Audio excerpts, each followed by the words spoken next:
Ya, jadi hilang-hilang ya. Iya, Suaranya kecil sekali. background-nya juga gitu. Suaranya kecil Pak Suryana ya. Halo, Ya, suaranya kecil ya. bentar, Pak Sarip. bentar. Suaranya Pak Suryananya kecil.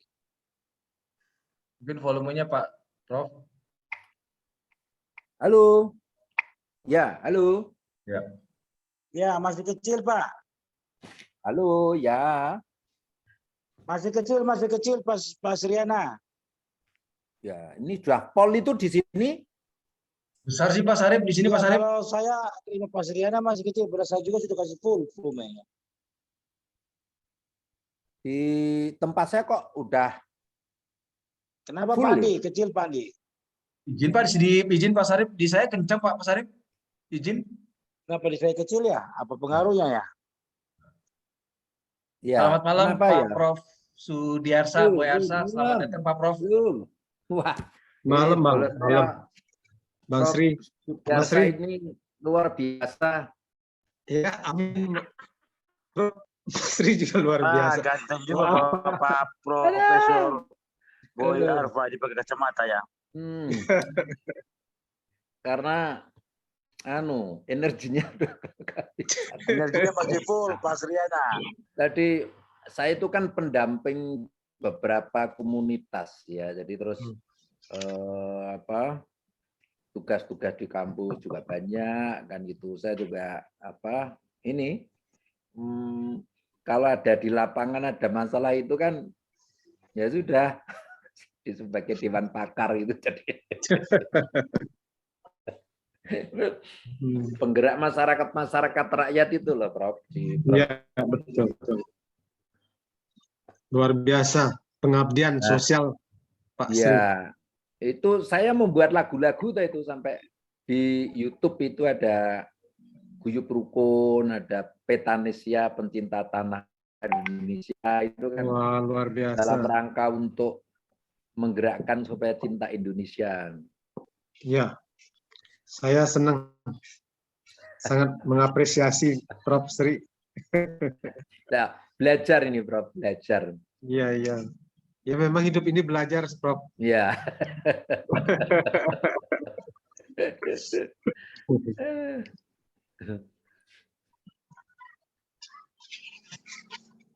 Ini jam Ya, Pak. Oh iya, baru zaman kok. Jamnya jam berapa tahun ini? Jam 19 ya. Ya ini kan ada yang baru maghrib. Iya Pak. Ini juga baru ada azan Isya Pak. Mungkin lagi pada sholat dulu Pak. Iya, iya betul. Iya Pak, mohon izin. Iya. Ibu Lia mana Pak Andi? Iya Pak, siap. Saya lagi telepon Pak, siap. Terus semua anak-anak masuk itu. Ya. Jangan sampai mukanya dikasih mati. Iya, ya. Siap. Nanti kalau muka kasih mati, jadi kelihatan mati betul berterasa.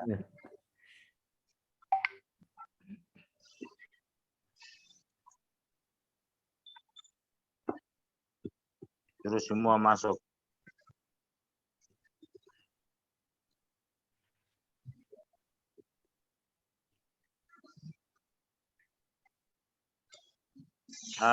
Ini Arif sudah masuk ini.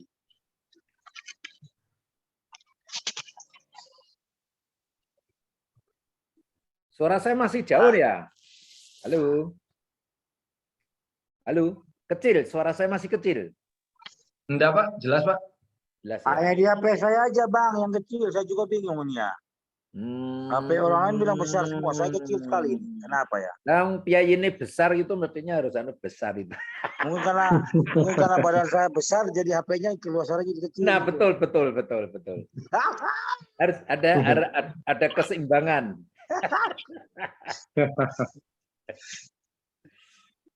Pak Andi yang badan kecil, makanya suara dia besar. Waduh.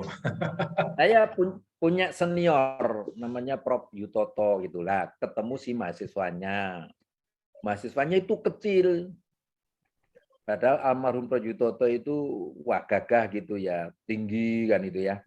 Nah beliaunya bilang sama mahasiswanya, karena dirimu itu kecil maka suaramu harus besar gitu. Ya, biar berimbang ya.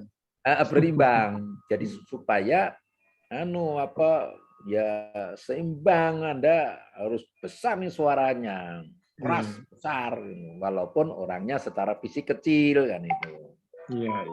Nah, supaya Betul. seimbang. Nah, lalu kalau bosnya ini Pak Syarifudin ini harus HP-nya harus kecil katanya gitu, karena biayanya udah besar.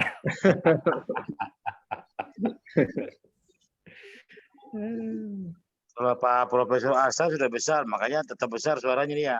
Oh iya. Oh gitu. Wah, kalau itu Prof, panggilannya Prof Sudiarsa, Boy Arsa atau Prof Ya. Boy atau apa ini? Pokoknya mana-mana deh Bang, mana-mana Prof Sri. Pokoknya enak didengar. Oh iya, Mana-mana boleh. iya.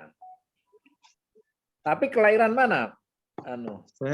Saya kelahiran Bali. kelahiran Bali. Oh, Bali. Iya. Saya dulu ada teman saya dulu dekan Fakultas Teknik itu.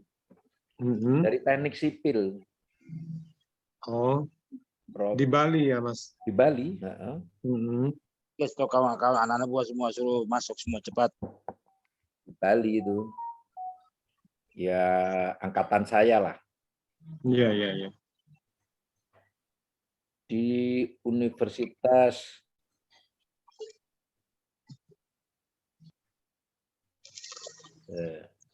Opo Sri. Ismail Gaga Ismail.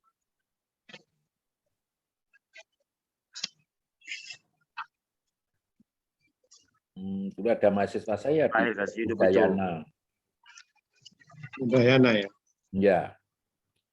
Ya, Prof Sri. Prof. Dulu S1 di mana, Prof? Di UI.Ova, LV, mana semua? UI.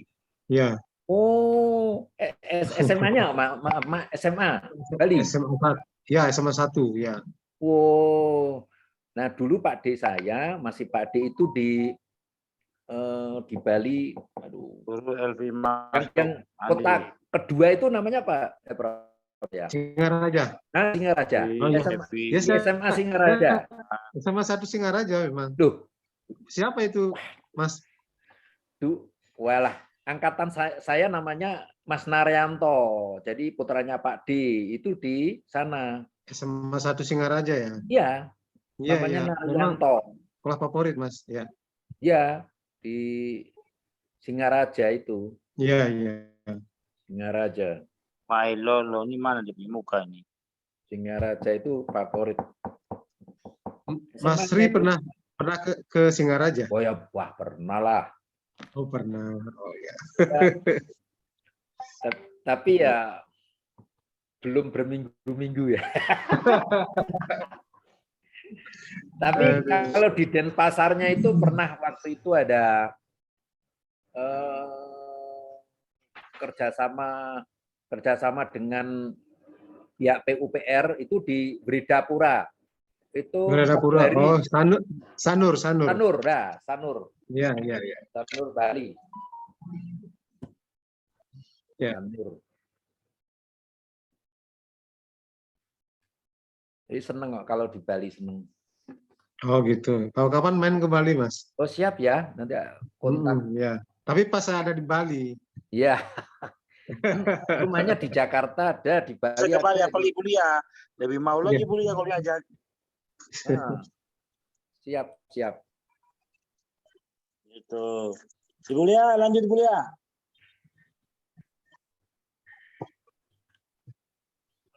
Bulia masuk. Sudah Pak, Bule sudah masuk Pak, sudah hadir semua Pak. Ya, suruh tinggal beberapa mantri. Ayo. Pandi. Iya, siap saya, Bu. Pandi, maaf, sinyal saya agak susah, Pandi, masih di jalan. Siap. Ya, Bu, nanti saya aja buka, Bu. Baik. Izin Pak Salib, saya mau buka Pak. Izin Pak Prof Sriana, Pak Prof Sudiarsa, Boy Arsa, Pak Ismail, dan yang lain kawan-kawan. Iya. Pertama-tama saya ucapkan Bismillahirrahmanirrahim. Assalamualaikum warahmatullahi wabarakatuh. Shalom, salam sejahtera bagi kita semua. Om Swastiastu, nama budaya, salam kebajikan. Selamat malam, Bapak-bapak, Ibu-ibu semuanya.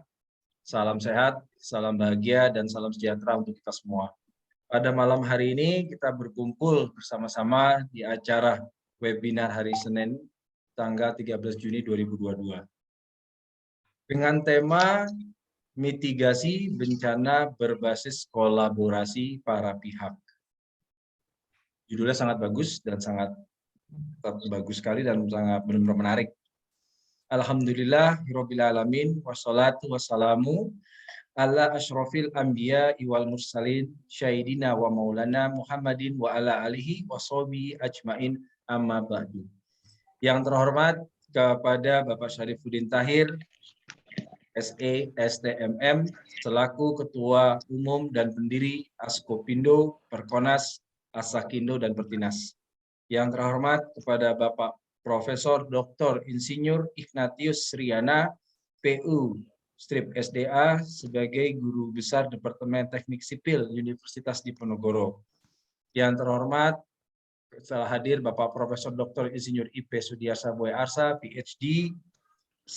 Yang terhormat kepada Bapak-bapak, Ibu-ibu sekalian yang tidak bisa saya sebutkan. Oh, mohon maaf, di sini ada Bapak Gugun. Selamat malam Pak Gugun Gunardi. Yang saya hormati Selamat malam. Assalamualaikum. Waalaikumsalam warahmatullahi wabarakatuh.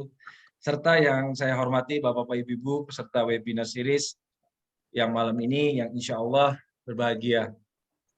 Pertama-tama marilah kita panjatkan puji syukur atas kehadiran Allah Subhanahu wa taala yang selalu senantiasa melimpahkan rahmat, taufik, serta hidayahnya.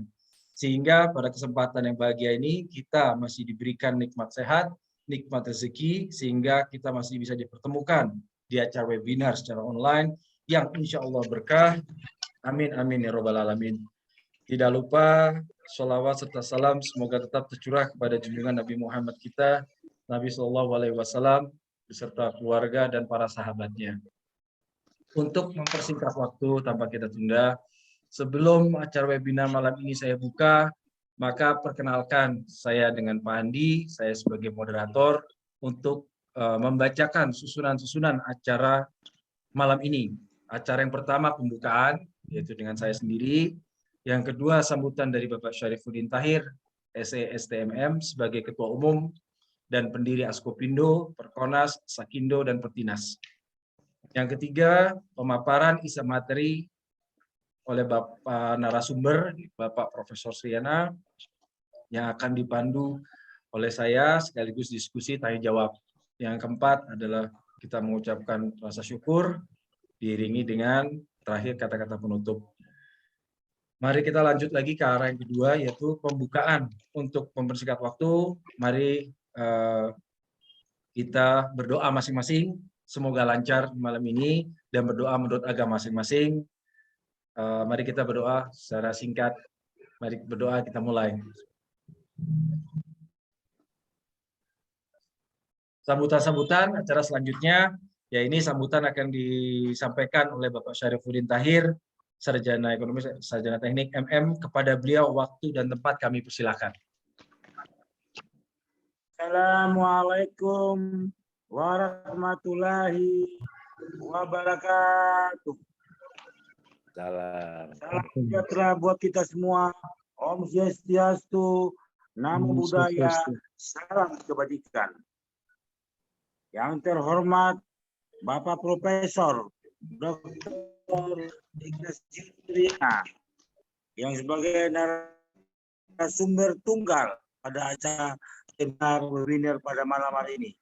Yang terhormat Bapak Profesor Dr. Boy Arsa, yang terhormat Bapak Dr. Gugun Gunawan, yang terhormat ada Pak Manungkar, ada Pak Alik, ada Pak Ismail, juga ada kawan-kawan yang lain yang tidak bisa saya sebut satu persatu dalam anggota atau tidak seminar hari ini.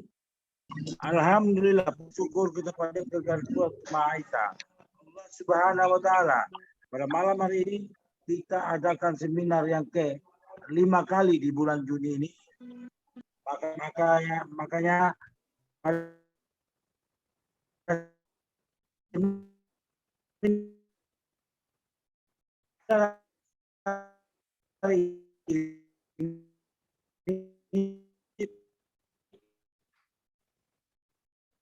menyiapkan sertifikat seminar ini.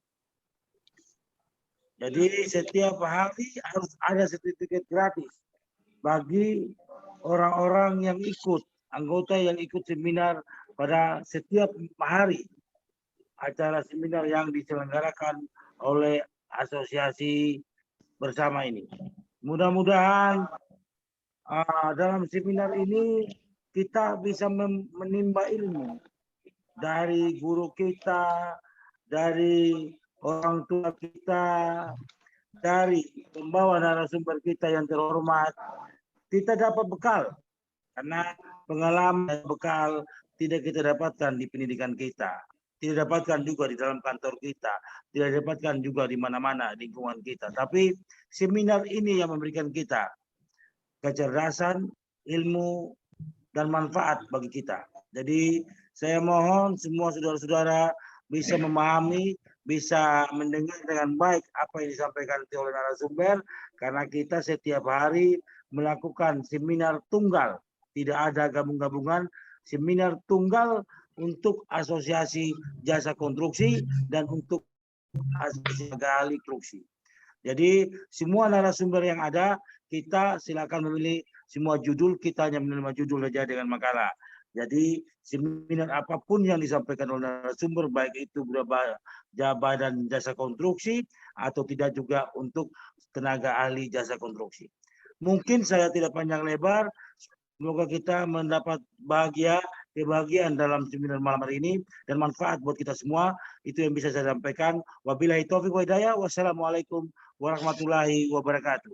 Waalaikumsalam warahmatullahi wabarakatuh.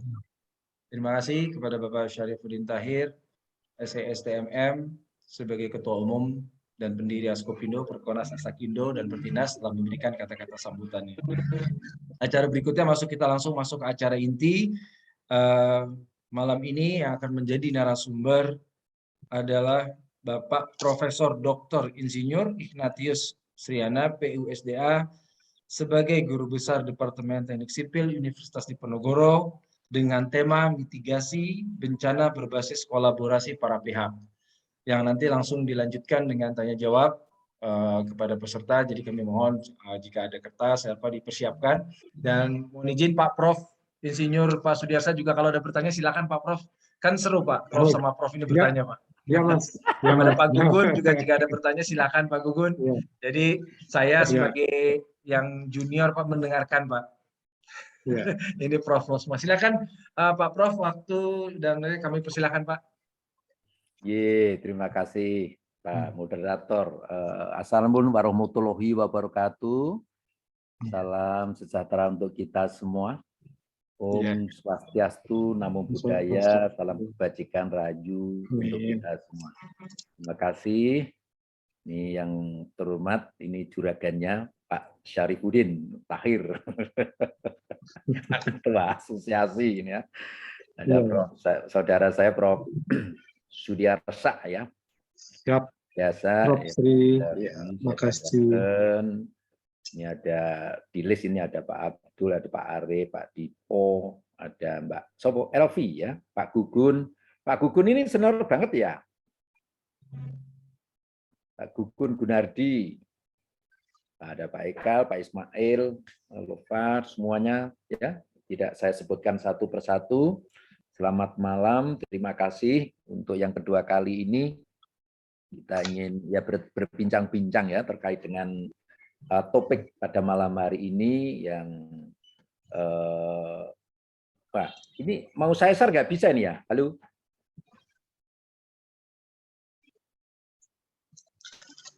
Mau saya share nih? Ya, ya.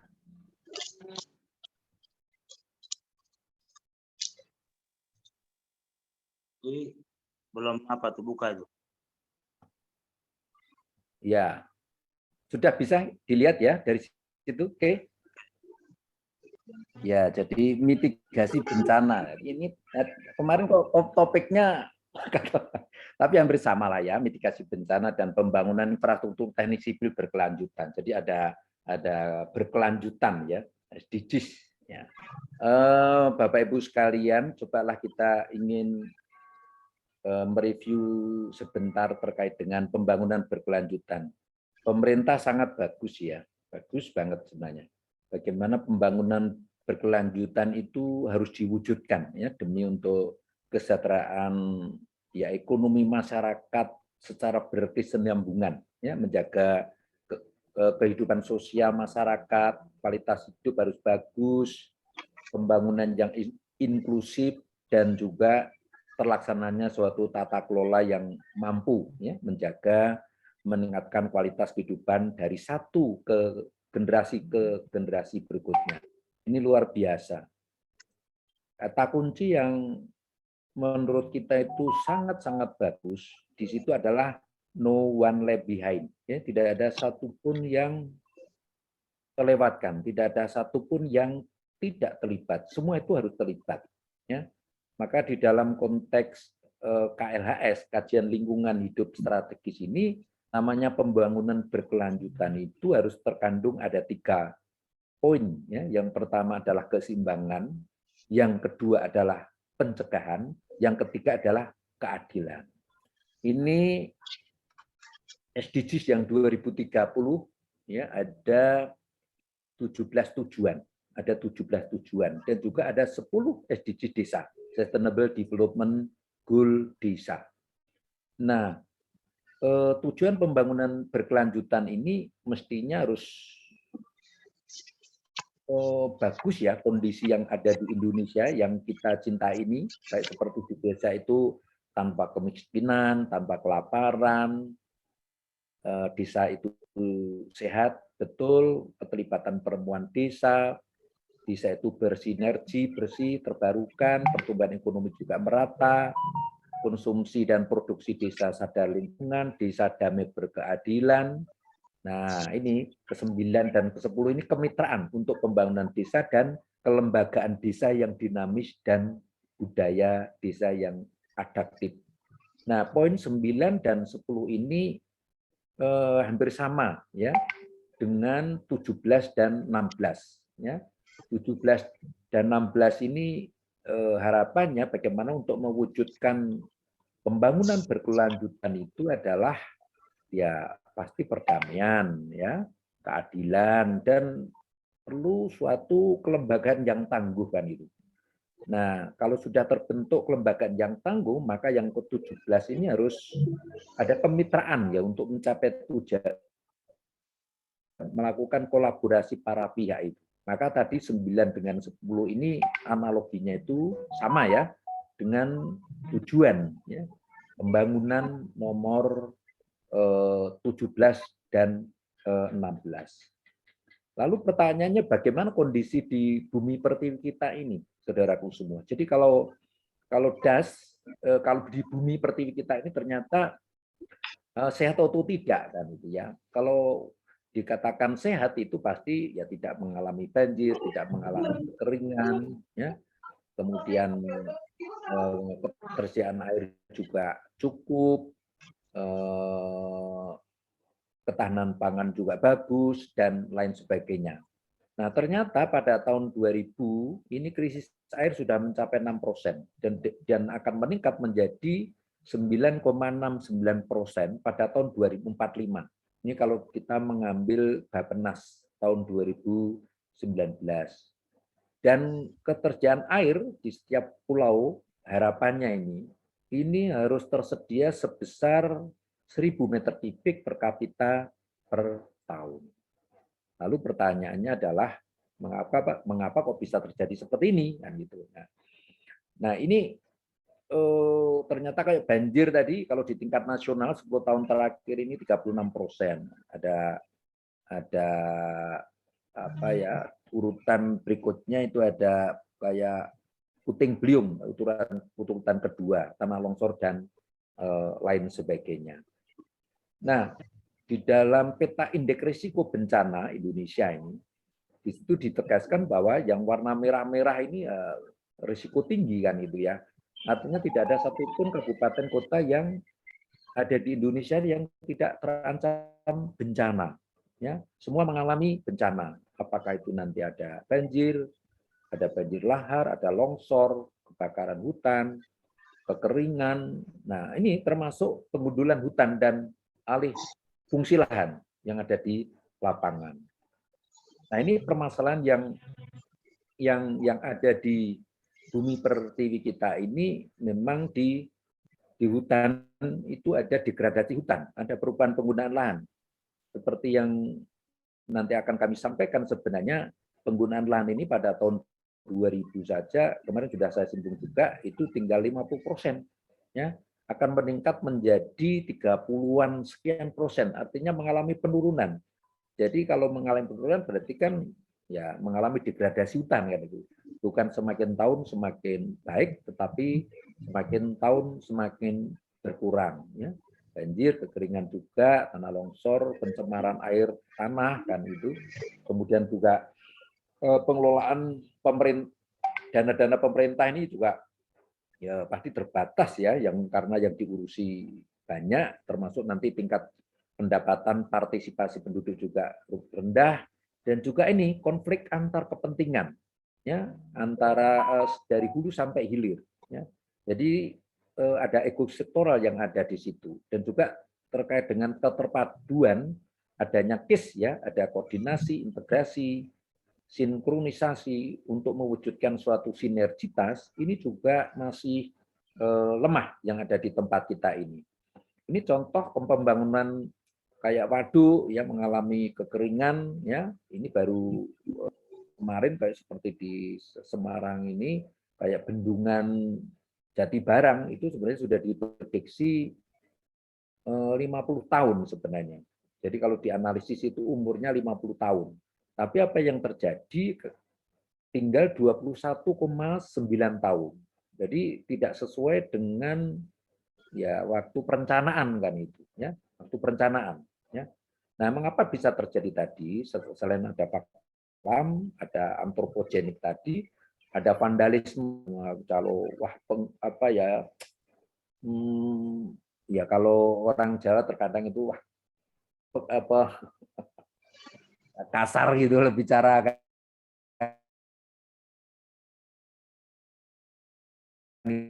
gitu ya, karena memang sekali biasa, karena sudah pernah tadi pada tahun 2000 tadi kan 50% dan akan meningkat menjadi 38% pada tahun 2045, dan ini betul-betul terjadi karena apa? Karena adanya suatu LMDH ya, ada namanya lembaga masyarakat desa hutan, yang sekarang ini bukan hanya ribuan, bukan hanya puluhan hektar, ratusan hektar, ada 1 juta lebih. Gitu. Nah, ini menjadi problem bagi kita semua, termasuk nanti kelemahan tata kelola kita kan itu ya. Kadang-kadang nanti masing-masing kementerian atau SKPD, OPD yang ada ini di dalam membuat namanya rencana program di dalam yang sudah dituangkan di dalam RPJM ini kadang-kadang nggak matching, padahal sebenarnya sudah ada dokumen namanya KLHS, kajian lingkungan hidup strategis itu tadi, yang sebenarnya akan dipakai sebagai dasar di dalam menyusun RPJM tadi, yang sebenarnya sudah ya diperhitungkan daya dukung, daya tampung bumi pertiwi kita ini supaya pembangunan itu berkelanjutan seperti itu. Tapi apa yang terjadi di lapangan ini juga belum bisa dipakai karena ternyata kayak di PUPR itu nanti menggunakan namanya pola ya, pola sumber daya air. Nanti kalau teman-teman BPDAS sudah beda lagi kan gitu. Nah, ini menjadi masalah kita semua, termasuk nanti peran komunitas ini juga masih termarginalkan seperti itu, dan juga masih sekarang ini kelembagaan yang berbasis kolaborasi ini juga masih ya memprihatinkan kan itu. Jadi kalau misalnya ada bencana itu terkadang masih berjalan sendiri-sendiri ya, kurang adanya suatu koordinasi tadi supaya programnya terintegrasi dan programnya juga sinkron supaya ini mewujudkan sinergitas itu masih lemah kan gitu. Nah, ini yang ada di lapangan. Nah, oleh karena itu ya kita kalau mengalami bencana seperti itu, ya kita harus melakukan mitigasi kan itu. Kalau namanya mitigasi itu sebenarnya suatu tindakan yang diambil yang itu untuk meminimalkan tingkat bencana itu atau ya potensi yang ada kan itu. Nah, namanya mitigasi itu bisa terjadi sebelum terjadi bencana, selama bencana atau setelah bencana. Jadi kita tidak bisa hanya saat atau selama bencana itu baru kita berbuat sesuatu, tidak. Kita harus betul-betul membuat suatu perencanaan yang baik, ya, yang nanti dipakai sebagai dasar untuk melakukan mitigasi bencana itu, supaya mitigasi tadi di dalam rangka untuk meminimalkan tingkat bencana itu betul-betul dapat diwujudkan. Jadi jangan sampai begitu terjadi bencana baru kita merencanakan, kan tidak bisa seperti itu. Oleh karena ini mitigasi ini menurut saya sangat penting, baik itu nanti di tingkat sebelum bencana terutama, supaya ini merupakan suatu perencanaan untuk memulihkan bumi pertiwi kita ini yang nanti akan dipakai sebagai dasar untuk melakukan misalnya terjadi bencana maupun nanti setelah bencana. Bapak Ibu, saudaraku semua yang saya banggakan, jadi tentang pembangunan infrastruktur, karena tadi konteksnya adalah mitigasi bencana dan ya pembangunan infrastruktur di bidang teknik sipil yang berkelanjutan itu tadi ya. Jadi kalau menurut GRIK ini memang kalau bicara infrastruktur itu ada 12 ya, ada 12. Ada sistem pasokan air, ada bendungan, waduk, transmisi, termasuk nanti fasilitas pengolahan dan distribusi, termasuk nanti sistem pengelolaan air limbah, ya, sistem misalnya pengumpulan atau pengolahan dan sebagainya, ada fasilitas pengolahan sampah, misalnya ada transportasi, jalan raya, ada jalan rel, ada bandara, termasuk semua fasilitas pencahayaan itu juga termasuk infrastruktur. Ada sistem transit publik, ya, termasuk sistem kelistrikan, ada fasilitas gas alam, termasuk fasilitas-fasilitas pengendalian banjir, drainase, irigasi, saluran air, ya, bangunan-bangunan umum, termasuk taman, dan lain sebagainya. Ini ternyata masuk kategori pembangunan infrastruktur. Nah, ini sudah barang tentu namanya pembangunan infrastruktur ini ya di sekitar kita semua kan gitu ya. Jadi artinya bahwa ya inilah infrastruktur yang menurut GRIK ini ada 12 tadi. Nah, gambaran kita sebenarnya bumi pertiwi kita ini itu sebenarnya ya infrastruktur yang besar, saudaraku, seperti itu. Jadi mengapa demikian? Sebenarnya kalau menurut Kepres nomor 12 tahun 2012 mengatakan gini. Kemarin sudah saya singgung sedikit itu. Jadi wilayah sungai adalah suatu wilayah yang terdiri dari satu atau lebih das. Nah, das itu sendiri ini sebenarnya suatu wilayah daratan yang merupakan satu kesatuan sistem, ya, yang terdiri dari sungai anak sungai yang berfungsi untuk menampung, mengalirkan air dari curah hujan, di mana daratannya itu dibatasi oleh topografi secara alamiah, ya. Kemudian di perairan itu yang masih dibatasi perairan yang masih dipengaruhi oleh kegiatan daratan, itu namanya das, ya, atau daerah aliran sungai. Tapi bumi pertiwi kita ini sebenarnya itu terbagi habis oleh das gitu ya. Jadi kayak misalnya di Jawa Tengah, contoh, ini contoh aja, itu ada 10 WS atau 10 wilayah sungai atau sama dengan 202 das atau daerah aliran sungai. Jadi bumi pertiwi kita ini baik di Jawa Tengah, Jawa Timur, Jawa Barat, semua pulau itu terbagi habis namanya das. Maka bisa disimpulkan bahwa das itu bukan hanya sekedar definisi seperti yang saya sampaikan tadi, tetapi das ini adalah sebagai unit manajemen, ya, sebagai tempat kita hidup, maka betul apa yang disampaikan oleh Carlsen itu, wherever you live in a watershed. Jadi di mana kita tinggal, di mana kita hidup, ini di watershed, di das itu sendiri. Maka saya waktu belum menemukan literatur dari Carlsen pada tahun 2000, kalau tidak salah 4 ya, saya 2018 itu sudah membuat tempat hidupku, das uripku. Jadi saya membuat lagu das uripku itu, das itu adalah tempat kita hidup karena kita tuh mengandalkan ya bumi pertiwi kita ini kan, ya. Sehingga saya baru membuat konsep namanya rumah, ya, rumah kita bersama seperti itu. Nah ini watershed itu adalah sebenarnya das yang begitu besar kan itu, sehingga banyak pembangunan namanya teknik sipil itu tadi. Jadi semua pembangunan apapun infrastruktur yang ada di situ ya berarti ya di das kita kan, dibangun di das yang besar itu tadi. Seperti itu ya. Jadi ini contoh aja kayak seperti di yang sesuai dengan kepres ya. Ini kita kalau saya mengambil kepres itu ya tadi di Jawa Tengah itu ada 10 WS wilayah sungai atau sebanyak 202 das. Nah, bicara tentang das, saudaraku semua, ini harus kalau membangun infrastruktur itu sebaiknya ya berbasis das. Sejauh mana nanti kinerja das itu kan? Sebenarnya ada 5 kriteria, ada 15 subkriteria yang sebenarnya ini untuk mengukur bangunan infrastruktur yang besar itu tadi, yang memuat semua pembangunan infrastruktur, selain ke teknik sipilan ya, semua di situ kita sebagai tempat hidup ini harus diukur kan itu, harus dikontrol betul kan itu ya.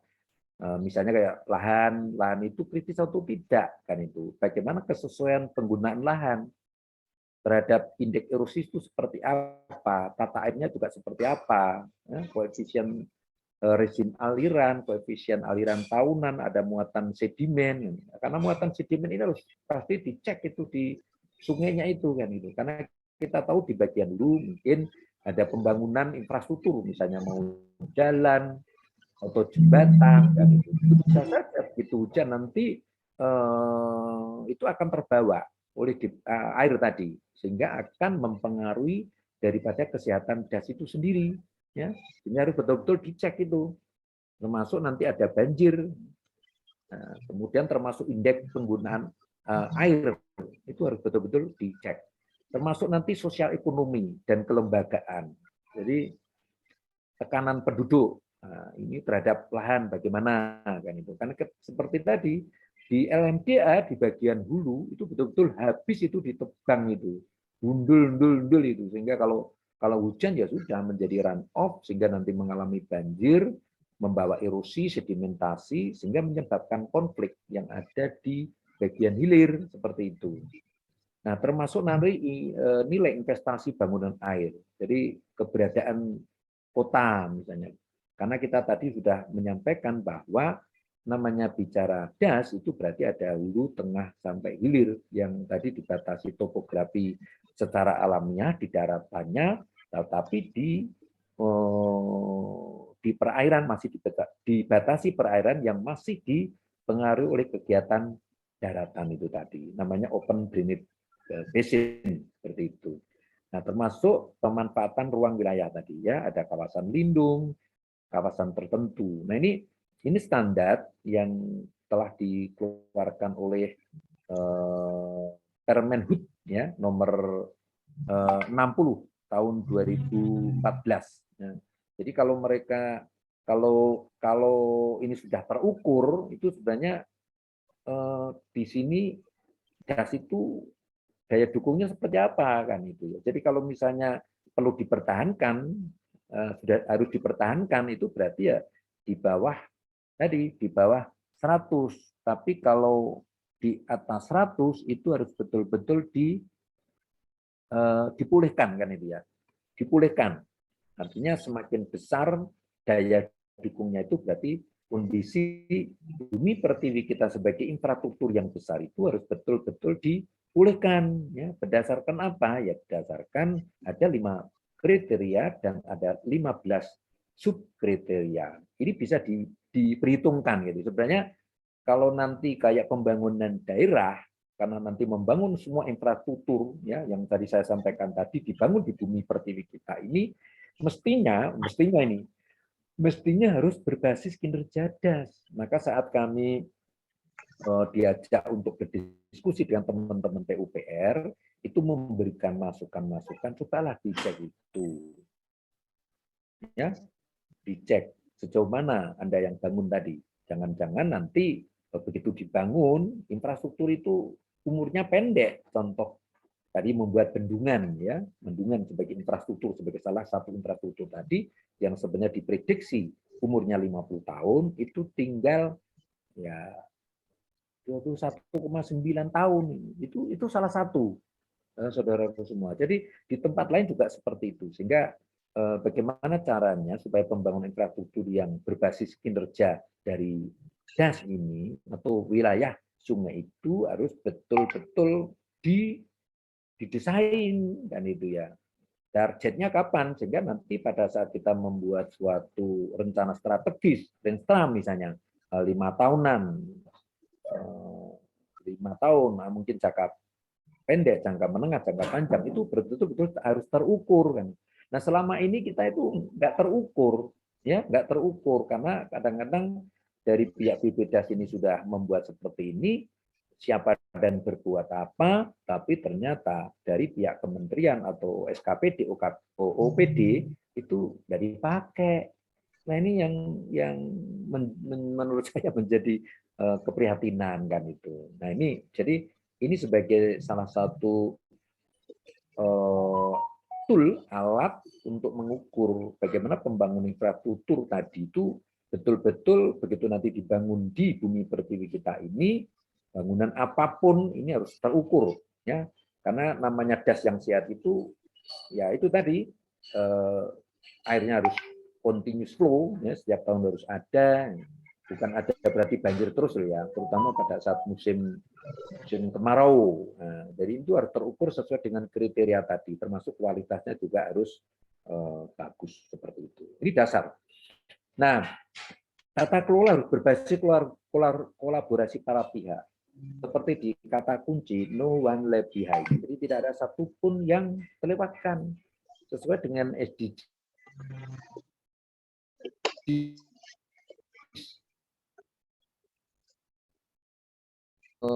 yang 2030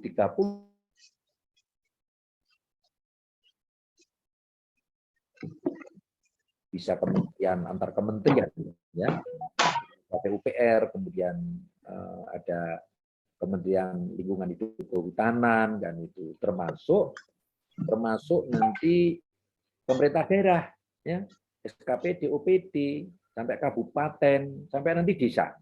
Seperti penelitian kami itu kayak malah berbasis das desa ya. Jadi the village watershed model kan, village watershed model forward sustainable, supaya itu berkelanjutan kan itu. Karena syarat keberlanjutan ini ada ya, seperti termasuk nanti akademisi, praktisi, ada pelaku usaha ya, nanti kita ini bagus. Ada asosiasi ini juga harus masuk ya. Jadi asosiasi ini yang di bawah komandonya Pak Syarifuddin ini kan selain apa ya, tapi tenaga ahli ya, ada selain tenaga ahli apa tadi Pak Syarif? Nah itu harus dimasukkan di sini ya. Nah kemudian termasuk ini politik praktis ini, wah ini harus lobby nih, bukan, tapi politik yang kita maksud ini adalah yang mau berkolaborasi, maksud saya gitu. Nah ini nanti Prof Sudiarsa nanti kan jago-jago di situ. Nah, termasuk masyarakat. Nah, masyarakat ini bisa ya tokoh-tokoh masyarakat, bisa pribadi maksud saya, tapi juga bisa komunitas-komunitas yang selama ini masih termarginalkan seperti itu, dan juga media kan, ya, istilahnya kayak hexahelik. Jadi harus melakukan kolaborasi, membangun kemitraan kan gitu. Nah, maka saya kalau bahasa Jawa itu saya membuat namanya lagu Guyub Rukun. Guyub Rukun itu ayo bersama-sama. Mari-mari, monggo-monggo sami kumpul gitu. Mari-mari kita berkumpul. Jangan kamu hidup sendiri, jangan ego. Jangan ya mementingkan dirimu sendiri kan itu. Bebarengan tadi dulur kan. Ayo bersama-sama menjadi saudara. Dasare tresno yakti ora bakal nglarake hati. Jadi ayo bersama-sama kita berkumpul membangun saudara. Harus dikerjakan bersama dan jangan sampai menyakitkan hati satu dengan yang lain kan itu. Jadi harus bersama-sama. Inilah kolaborasi. Ya. Jadi nanti jangan ini misalnya ada masalah membangun infrastruktur. Wah ini gara-gara kamu ini. Waduh, Indonesia malah antar saudara berantem sendiri. Ya. Maka kolaborasi ini harus didasari oleh bahwa kita itu saudara semua. Maka tadi the watershed tadi watershed itu ya rumah kita bersama kan itu ya. Kalau rumah kita jelek sebagai infrastruktur yang besar ini ya jangan menyalahkan yang lainnya. Kalau salah ya salahkan diri kita sendiri kan itu. Supaya apa? Supaya tidak konflik. Ini sebagai ujung tombak supaya negara Indonesia yang kita cintai, kita banggakan ini tidak ada konflik kepentingan. Ya. Kita betul-betul bersatu. Ya. Menjadi seorang Pancasila sejati ini, saya membuat lagu namanya Petanesia, pencinta tanah air Indonesia, ya, yang didirikan oleh Habib Lutfi ini terus saya buat namanya Guyub Petanesia. Ayo bersama-sama kita harus bersatu kan itu ya. Jangan sampai terjadi ada radikalisme, intoleransi. Nah, kita orang Pancasila sejati harus betul-betul ditegakkan supaya negara bangsa Indonesia itu betul-betul negara yang memang besar kan itu. Tapi kalau nanti kita sebagai bagian dari anak bangsa ini yang tidak mencintai negara kita ini, siapa yang mencintai? Masa orang lain kan itu ya. Itu sebagai rumah kita bersama kok kan gitu ya.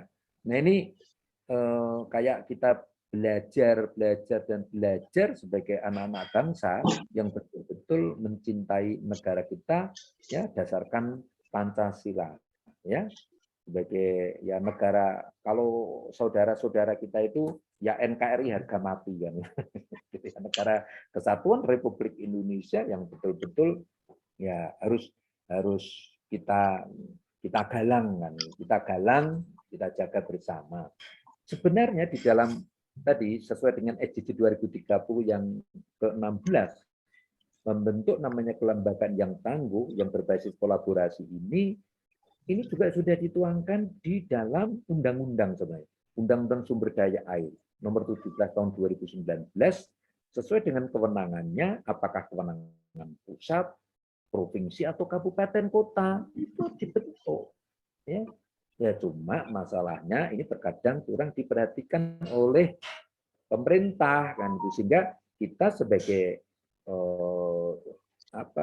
unsur perguruan tinggi ini bagaimana memberikan masukan kepada pemerintah ini supaya membentuk namanya wadah kelembagaan yang tangguh. Kita tidak perlu menyerahkan siapa-siapa, tapi justru apa yang kita perbuat untuk negara ini ya. Walaupun sekecil apapun, asal kita terlibat, punya rasa memiliki, ini sebagai anak bangsa, saya pikir Indonesia luar biasa. Ya. Karena sejahtera atau tidak, ya keterlibatan di antara kita semua. Jadi yang bisa kita simpulkan sebenarnya bahwa daerah aliran sungai ini sebagai bumi pertiwi kita ini sebagai suatu infrastruktur yang besar. Gitu. Jadi kayak hanya 12 kategori tadi itu ya pasti akan terbangun di bumi pertiwi kita ini ya karena kalau kita bicara bumi pertiwi sebagai infrastruktur yang besar ini ya pasti sumber daya alam itu ketersediaannya di bumi pertiwi kita ini baik nanti untuk pertanian, pariwisata, peternakan ya bangunan-bangunan infrastruktur kesipilan dan lain sebagainya. arsitektur dan sebagainya, semua masuk di situ. Dan semua ini ya tergantung dari kondisi das kita itu siap atau tidak kan ini ya. Tapi kalau bencana seperti itu sudah bisa dikatakan bahwa tidak ada satupun kabupaten kota yang tidak mengalami bencana, itu berarti ya tidak sehat kan itu. Ya, seperti itu. Dia saya sampaikan, kemudian juga harus kemarin saya memberikan, cobalah diintegrasikan perlu perda kan itu, bagaimana memanfaatkan di dana desa yang 750 juta sampai 1,5 M, ini terkadang teman-teman kepala desa itu juga bingung dan itu ya. Padahal itu sudah ada instruksi dari pusat itu sebenarnya.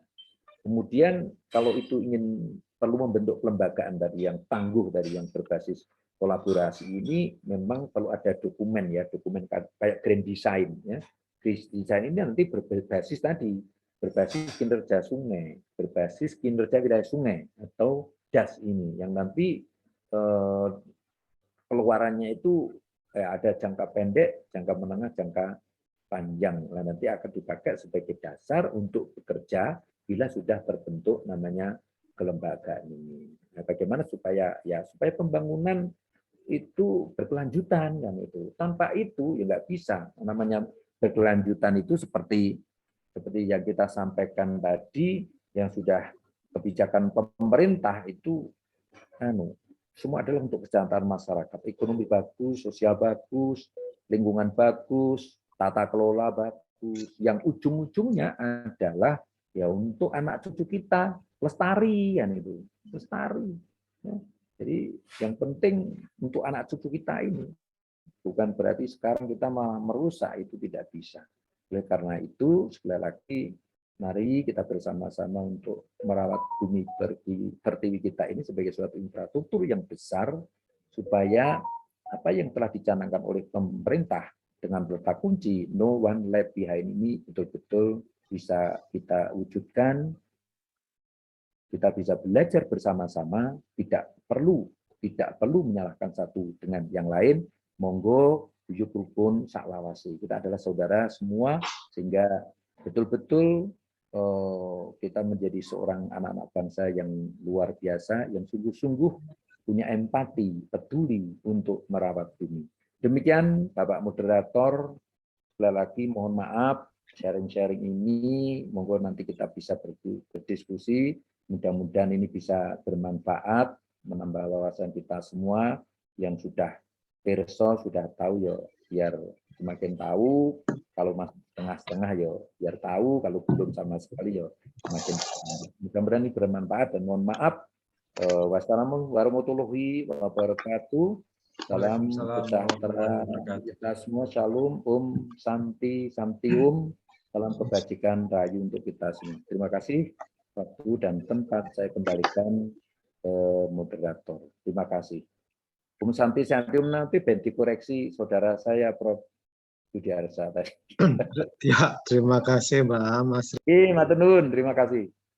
Terima kasih Pak Prof atas paparannya yang tadi diberikan secara detail dan sangat jelas. Judulnya bagus, sangat menarik sekali. Sekarang kami buka untuk sesi tanya jawab. Kami persilahkan kepada Bapak-Bapak dan Ibu-Ibu di sini, silahkan ingin bertanya kepada Bapak Prof. Sriana.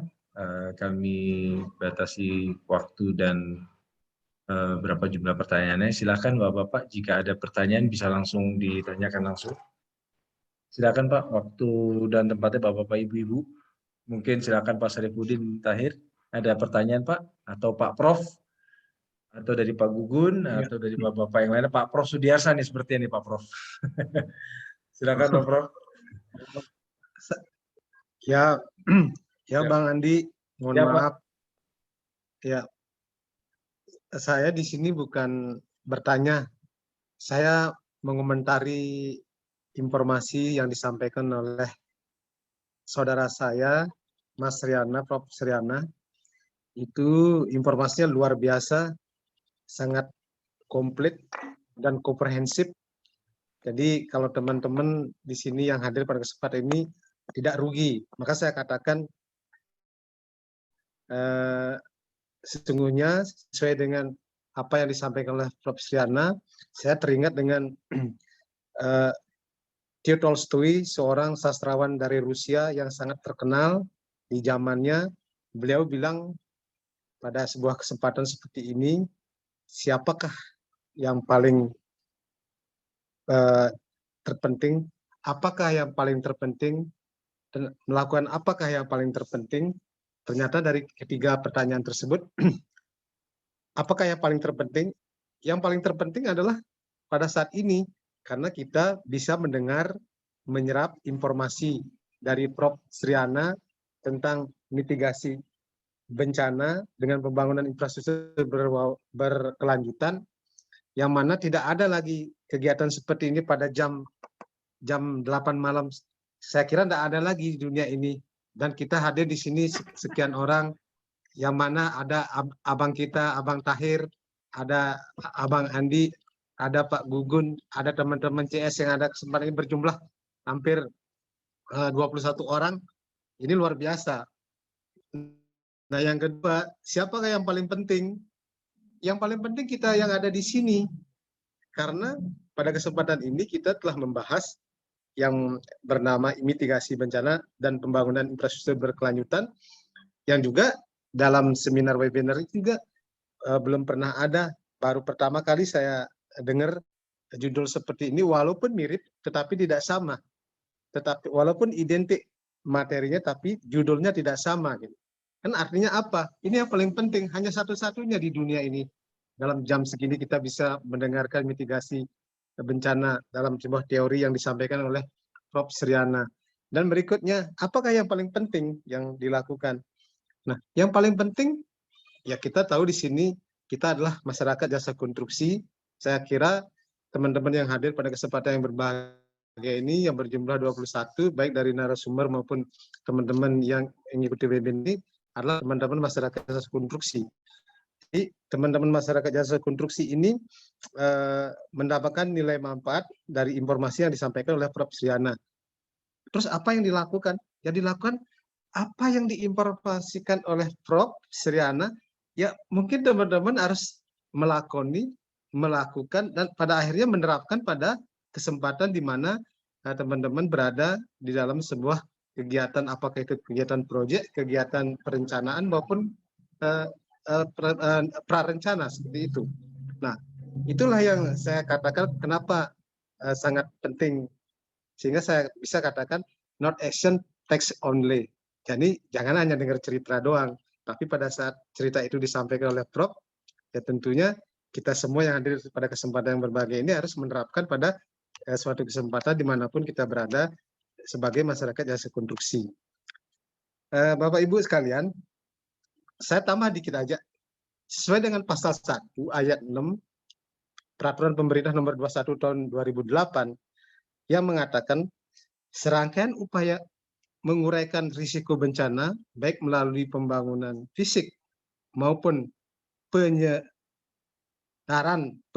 dan kemampuan bagi orang atau bagi manusia untuk menghadapi bencana tersebut. Artinya apa? Di sini sudah kita membahas pasal 1 ayat 6 khusus mengenai mitigasi bencana khusus pembangunan fisik. Tadi Prof. Sriana dengan gamblang menceritakan bagaimana cara mengimplementasikan dari segi fisik untuk mengupayakan serangkaian terjadinya atau mengurangi risiko bencana dengan mitigasi bencana tersebut, sehingga semua itu bisa dilakukan dengan baik dengan melalui fisik. Nah, tambahan cuma lagi satu aja sekarang.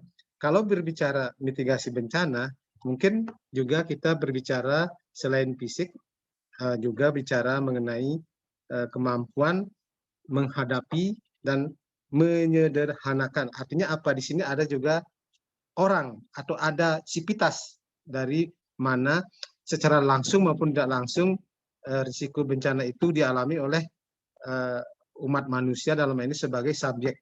Namun karena ini judul adalah mitigasi bencana pembangunan infrastruktur berkelanjutan, tentunya Prof tidak berbicara tentang sivitas apa yang dilakukan oleh umat manusia di dalam menanggulangi atau mengurangi risiko bencana baik melalui pembangunan fisik maupun penyederhanaan dan kemampuan menghadapi bencana tersebut.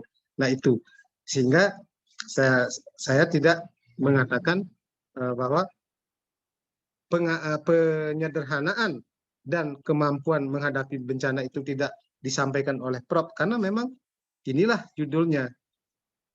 Dan kita tidak bisa keluar dari itu karena memang judul sudah ditentukan. Apalagi kita adalah masyarakat jasa konstruksi. Kalau menyangkut umat manusia atau subjek atau aktivitas, berarti itu menyangkut secara makro. Bukan hanya masyarakat jasa konstruksi aja yang harus siap menghadapi atau mengurangi risiko bencana dalam bentuk mitigasi bencana. Tetapi seluruh umat manusia. Kalau misalnya di tingkat desa, seluruh masyarakat desa, tingkat nasional seluruh masyarakat Indonesia, kalau dunia atau global, ya tentunya antar negara. Ya seperti itu. Cuma itu aja yang saya sampaikan. Saya tidak panjang lebar karena Prof. Suryana sudah lengkap, mendetail, dan luar biasa. Saya berterima kasih karena Prof. Suryana memberikan atau menelurkan ilmunya kepada teman-teman yang berjumlah 21 orang termasuk kita. Sehingga bagi kita bagaimana caranya untuk bisa melakukan aktivitas dan bersapi seperti apa yang saya katakan. Terakhir saya katakan, Einstein mengatakan apa yang kita tahu tidaklah penting, tetapi apa yang kita lakukan karena kita tahu itulah yang paling penting. Artinya apa? Seperti tadi, kalau kita hanya tahu aja tanpa kita tidak melaksanakan, itu tidak bermanfaat ilmunya. Tetapi ilmu ini sudah kita dapatkan dari Prof. Suryana, sekarang kita sudah mendapat bagaimana kita sekarang mengaplikasikan di lapangan sebagai masyarakat jasa konstruksi. Mungkin itu yang bisa saya sampaikan. Terima kasih kepada Bang Andi sebagai moderator, kepada abang saya, Abang Tahir, sebagai ketua asosiasi yang luar biasa dalam menghadapi seperti ini. Begitu juga kepada Prof.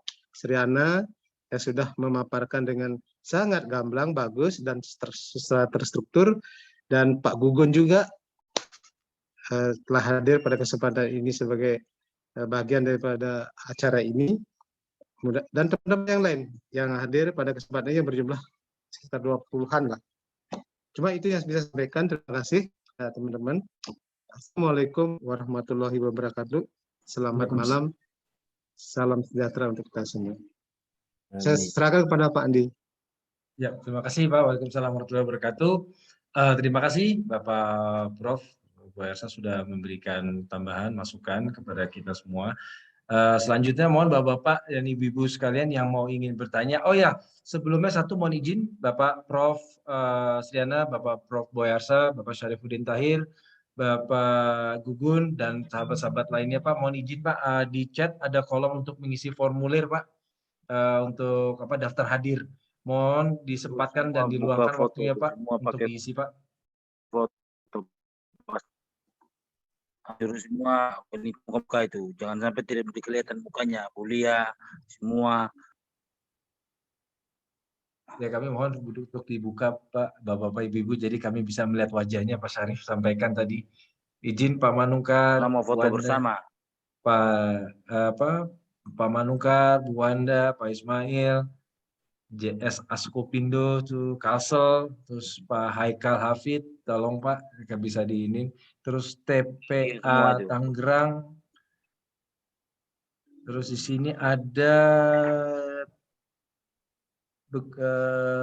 kayaknya ini sepertinya akunnya Pak Rizky Chandra ya. Mohon di aja mungkin. Bu Fira.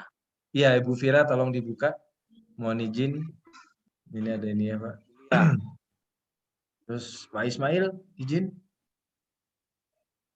Ya, sembari kita menunggu yang diisi, terus tolong Bapak Ibu untuk mengisi absen ya Pak, daftar hadir karena penting. Habis ini nanti Bapak Diva dan Pak Rama akan menyiapkan sertifikat secara digital online yang akan diberikan kepada para peserta Pak.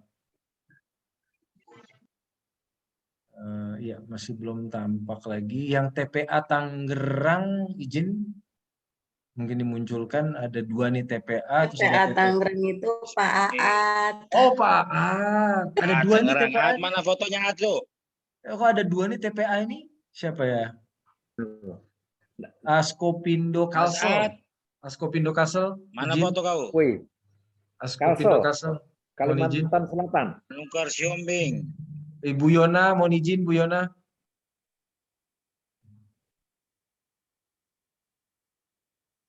Ismail Lolo satu nih susah. Ya udah Pak, kalau begitu mohon izin Pak Sarip, saya akan ngambil screenshotnya Pak. Mohon izin Pak. Harap senyum, gaya yang ganteng, seganteng-gantengnya silakan mau nyisir dulu, mau pakai minyak rambut silakan pakai minyak rambut. Yang mau dibenerin dulu hijabnya silakan. Pak Sarip. Pak Sarip pakai minyak rambut dulu Pak Sarip. Rahim, Sorong, mantap. Nur Oke, mari ya, Alamsa, saya hitung. mantap. Baik, sembari saya nunggu Bapak Ibu ada pertanyaan, saya akan screenshot sekarang. Tadi Pak Sarip sudah menyampaikan 1 kali, 2 kali, saya juga menyampaikan upaya mungkin lagi pada sibuk dengan kesibukannya masing-masing, mungkin sinyalnya tidak dapat, ada yang di jalan, ada kegiatan, Pak. Jadi saya akan screenshot mulai Bapak-Bapak ya. Bulia juga mana Bulia fotonya ini? Bulia izin. Mungkin lagi itu Pak, sinyal kali Pak. Sekali lagi Ibu Lia, Bapak Manungkar, Pak Aat, Pak Ismail, Ibu Wanda, Askopindo Kalsel, terus sama yang apa? Ibu siapa? Yang Pak Rizky Chandra Pak, izin. Evi mana nih Evi ini? Kenapa tidak kelihatan mukanya Evi itu? Evit ada Pak, Evit ada Pak. Elvi juga sudah ada. Diva sudah ada Bukan, juga bukan Pak. Evi. Nah, Bulia sudah muncul. Pak Rama izin. Kenapa dia Pak Rama sudah muncul. buram-buram seperti manusia Pak Abdul setan juga sudah muncul. malam-malamnya? Siap. Rumahnya mati lampu, Pak. Malu aja. Terang. Pakai genset Pak. Evit lagi pakai genset Pak. Kan tidak ada uang bayar listrik itu. Lampunya 5 watt ini. Oke, mohon izin Pak Prof, Pak ya, Pak Prof Sriana, Pak Prof mana lagi? Ibu Yona izin. Oh sudah. Pak Abdul Rahim mau tanya tuh. Pak Abdul Rahim silakan Pak Abdul Rahim. Kami persilakan Pak, sembari menunggu Pak. Silakan Pak. Ada koreksi sebentar. Oh, Ini iya, Pak Prof. backgroundnya Pak Syarifuddin itu kemarin itu salah itu. Oh. Pak Sarip dikoreksi Pak Nah, Sarip. itu kan Ya, Pak. kemarin. Pak Sarip Oh, salah nggak itu bisa gara-gara ganti. Lova itu yang salah. Pak masuk Sarip itu. nggak bisa ganti Pak, payah. Kita itu topiknya beda. Lah kok itu yang kemarin itu. Udah sering Maklum. diajarin, Pak, nggak bisa sendiri. Anu di non aja diganti. Oke. Yang sembari nunggu Pak, izin tadi Pak Mana Abdul Pak ya. Abdul Rahim? Pak Abdul Rahim silakan Pak. Silakan Pak. Pak Prof, Pak Abdul Rahim ada pertanyaan. Bukan bertanya Pak, cuma penyampaian saja bahwa Oh baik, silakan Pak. terkait wilayah kami juga Pak, Papua. Kalau Pak Prof ini sudah sibuk menjelaskan tentang mewujudkan pembangunan yang berkelanjutan, kami di Papua Pak sibuk membangun Pak, baru mau mulai membangun. Jadi baru memikirkan bagaimana memitigasi bencana. Artinya sebelum pembangunan dimulai, kita sudah pikirkan bencana yang akan terjadi. Kalau Pak Prof tadi menjelaskan bahwa mewujudkan kelanjutan pembangunan untuk di daerah-daerah yang tadi dijelaskan sama beliau, itu sangat menimbulkan risiko kerusakan. Sedangkan kami di Papua Pak, karena alam juga sudah luar biasa, masih apa namanya, masih dalam posisi belum terjamah. Baru pembangunan masuk Pak, mulai dari infrastruktur jalan, terus pembangunan rumah-rumah masyarakat, pembangunan kantor, itu Pak. Sedangkan yang paling rawan yang kami lihat di lapangan itu Pak adalah erat kaitannya dengan judul kemarin yang pertemuan lalu, bahwa adanya daerah aliran sungai. Adanya bencana yang ditakutkan adalah limpasan air sungai. Nah, itulah yang kami sangat takutkan, Pak. Jadi, jika sekiranya sudah sibuk memikirkan pembangunan yang berkelanjutan, kami masih sibuk memikirkan bagaimana membangun dan memulai memitigasi bencana dari struktur pembangunan yang direncanakan itu, Pak. Seperti itu, Pak Prof. Mungkin bisa dipahami maksud saya, Pak. Iya. Ya, oke. Langsung aja ya Pak Moderator ya.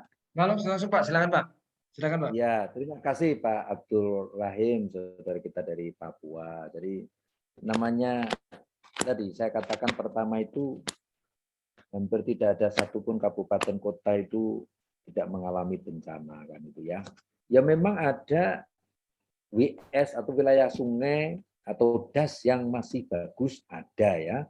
Terutama kalau di Papua itu ada yang masih bagus ya, istilahnya pembangunan baru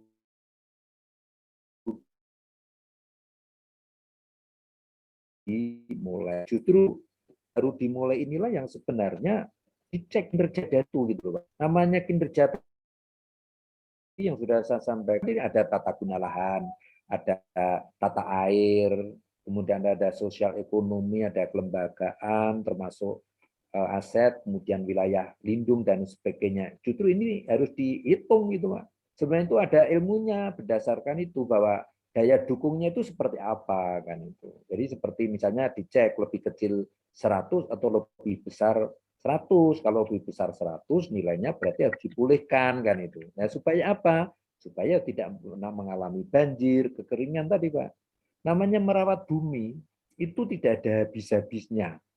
Ya mulai sekarang dan seterusnya, bukan berarti sudah kita itu katakan misalnya menanam pohon salah satunya ya. Itu sekali enggak.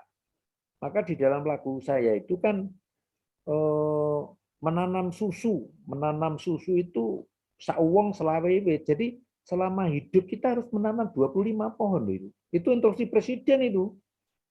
Jadi bukan dibikin sendiri. Banyak orang pinter, tetapi yang peduli ini bisa dihitung jari. Maka apa yang disampaikan oleh Prof. Sudarsa tadi ini pendekatan teknis, tapi yang non teknis itu tadi namanya pengelolaan itu sebenarnya adalah bagaimana masyarakat kita ini supaya sadar, supaya peduli, itu yang paling susah. Kenapa kita membuat lagu? Bukan untuk gagah-gagahan itu enggak, tetapi bagaimana lewat musik itu supaya menyadarkan kita semua gitu. Misalnya kita melakukan sosialisasi apa-apa. Setelah sosialisasi apa ada action? Enggak, terkadang hanya setelah itu ya sudah selesai. Padahal namanya merawat bumi itu enggak bisa. Hanya sekedar sekali sudah, enggak. Seterusnya, maka seperti tadi saya katakan tadi bahwa bumi pertiwi kita ini sebagai rumah kita bersama. Karena tadi kan kondisi pangan bagaimana, ya termasuk tadi pembangunan, kan tadi rawat namanya infrastruktur yang besar itu kan ya bumi pertiwi kita sebagai rumah kita gitu. Ya. Nah kenapa pakai rumah itu maksud saya, nah, kalau rumah kita yuk harus kita pedulilah kan, jangan sampai nanti kayak antar pemerintah juga ada ego sektoral, apalagi kita itu masyarakat dan itu ya. Karena sementara ini kalau bicara bencana itu seakan-akan tanggung jawabnya pemerintah, padahal tidak. Itu sebagai rumah kita bersama kok. Nah, pendekatannya apa? Tadi ya para pihak. Para pihak itu siapa? Ya pemerintah, antar kementerian, ada pemerintah daerah, antar SKPD, OPD, termasuk kabupaten kota sampai desa kan itu. Ada dunia usaha, ada perguruan tinggi, ada masyarakat, ada TNI, Polri, itu semua dimasukkan di situ kan itu. Sehingga kalau misalnya yang disampaikan Pak Abdul Rahman ini masalah baru pembangunan ini, justru pembangunan ini tetap berjalan, tetapi ya harus berbasis konservasi. Artinya harus betul-betul daya dukung, daya tampung ini diperhitungkan. Indikatornya apa? Ya 5 parameter dan kalau di breakdown 15 sub parameter tadi. Ada jangka pendek, jangka menengah, jangka panjang. Target kita harus itu. Kalau itu tidak, ya bencana itu akan terus-menerus, saudaraku semua. Seperti yang tadi diprediksi oleh Bappenas tahun 2019, tahun 2000 minus 6%, kan itu ya, akan meningkat menjadi 9,6% pada tahun 2045. Tutupan lahannya juga tahun 2000 itu 50%, meningkat menjadi 30-an persen. Itu kan berarti kan, waduh, ya bencana akan terus-menerus kan itu. Karena kalau di bagian hulu ini kan tempatnya pabrik air gitu ya, di bagian hulu. Tapi apa yang terjadi? Waduh, kalau saya jalan ke puncak gitu itu rasanya sedih, prihatin kan itu ya. Betul-betul prihatin pada itu, saudaraku semua. Sehingga kita sebagai dunia konstruksi ini itu betul-betul bahwa ya harus ikut mewujudkan sebagai bagian masyarakat atau dunia usaha ikut mewujudkan bagaimana pembangunan itu berkelanjutan, sustainable development goal itu. Nah, sehingga ideal ternyata gini. Oh, kayak kemarin misalnya kayak banjir di Kota Semarang itu, saya juga mengusulkan membentuk wadah yang berbasis kolaborasi. Kenapa? Pada saat hujan banjir jebol waktu itu di Semarang ini, seakan-akan itu bagian laut gitu, itu teman-teman dari angkatan laut, itu tidaklah kan itu, tidak, yaitu tanggung jawab kita bersama. Kemudian ada Kementerian PUPR. Di Semarang itu kan ada namanya BPWS Pemaliwana, terus Angkatan Darat katanya nggak mau dikontak itu, enggak, bukan tupoksi saya, loh tidak gitu. Maka tadi kita sampaikan bahwa itu Bumi Pertiwi adalah sebagai rumah kita ini, maksud kita adalah ayo itu sebagai rumah kita bersama, kalau mengalami bencana, ayo bersama-sama dikerjakan. Semua harus memulihkan Bumi Pertiwi kita ini supaya tidak mengalami bencana, mitigasi tadi. Maka mitigasi itu di dalam rangka untuk meminimalkan risiko bencana seperti itu. Jadi Pak Abdul Rahim, jadi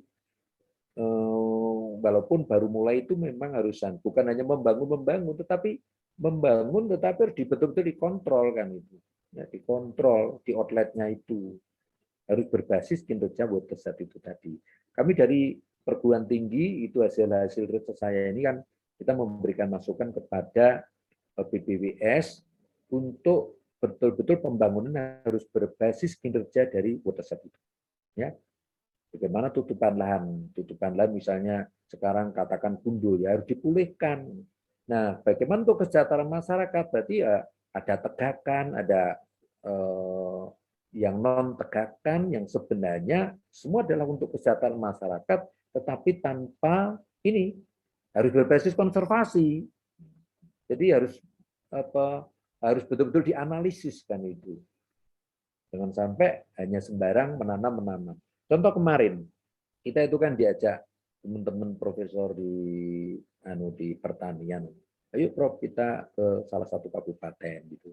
Nah, pada saat kita ke sana itu waduh, ditanami jagung. Semua itu gundul.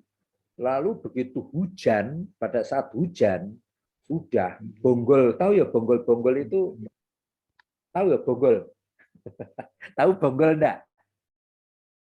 Jagung. Jagung kalau sudah begitu dipanen, itu kan akar-akarnya itu kan masih ya. Nah, bonggol. Lah itu terbawa arus ya, ada run off di situ, masuk ke bangunan infrastruktur, ada bendung di situ. Ya sudah, berarti konflik di antara teman-teman PUPR, waduh, mulai ini bendung saya rusak semua. Ini gara-gara di atas para petani semaunya sendiri. Wah, coba. Konflik kan? Padahal itu rumah kita bersama itu. Jadi artinya bahwa ya sudahlah, Coba mestinya tadi kita membentuk rumah-rumah tadi yang sebenarnya bisa dihitung berdasarkan kinerja dari das itu atau watershed itu atau wilayah sungai itu, kemudian nanti harus berbasis konservasi dengan memperhitungkan ada 5 kriteria, ada 15 sub kriteria itu tadi.